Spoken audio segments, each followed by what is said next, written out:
حضرت ابوبکر صدیق رضی اللہ تعالیٰ عنہ عرض کی حضور کے بارگاہ میں علمنی دعان ادعو به فی صلاتی، یا رسول اللہ مجھے کوئی دعا تو تعلیم فرما دیں جو میں نماز میں دعا پڑھا کروں۔ انبیاء کے بعد سب سے افضل ہستی پوچھ رہی ہے اور اللہ کی مخلوق میں سے سب سے افضل ہستی بتا رہی ہے، تو کیسے خوبصورت دعا بتائی ہوگی حضور نے حضرت ابوبکر صدیق کو۔ حضور نے یہ دعا تعلیم فرمائے گی، حضور نے فرمایا تھا قل، اے ابوبکر صدیق پڑھا کرو، اللہم انی ظلمت نفسی ظلما کثیرا ولا یغفر الذنوب الا انت فاغفر لی مغفرۃ من عندک وارحمنی انک انت الغفور الرحیم۔ تو رب اجعلنی مقیم الصلاۃ پڑھنے کے بعد اگر یہ چند الفاظ ہیں، ابھی تو آپ نے پہلی دفعہ سنے، آپ کو زیادہ لگ رہے ہوں گے، چند سیکنڈ لگتے ہیں پڑھتے ہوئے، رب اجعلنی کے بعد آپ یہ دعا پڑھ سکتے ہیں۔ دعا کیا ہے؟ اللہم انی ظلمت نفسی ظلما کثیرا، یا اللہ میں نے اپنی جان پر بڑے ظلم کیے ہیں۔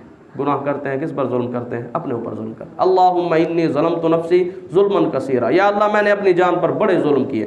ولا یغفر الذنوب الا انت، یا اللہ تیرے سوا کوئی گناہوں کو بخشنے والا نہیں ہے، یا اللہ بڑے میں نے گناہ کیے ہیں لیکن بخشنے والا تو ہی ہے، تیرے سوا کوئی بخشنے والا نہیں ہے۔ ولا یغفر الذنوب الا انت فاغفر لی مغفرۃ من عندک، یا اللہ مجھے بخش دے کیونکہ بخشش تیرے پاس ہی ہے، اور کس کے دروازے پر ہم جائیں؟ فاغفر لی، حضور سکھا رہے ہیں، صدیق اکبر کو سکھا رہے ہیں، عام دعا تو نہیں ہوگی نا۔ فاغفر لی، یا اللہ مجھے بخش دے، مغفرۃ من عندک، مولا بخشش تیری طرف سے ہی ہے، وارحمنی، یا اللہ مجھ پر رحم فرما، انک انت الغفور الرحیم، یا اللہ تو ہی بڑا بخشنے والا، تو ہی بڑا رحم فرمانے والا ہے۔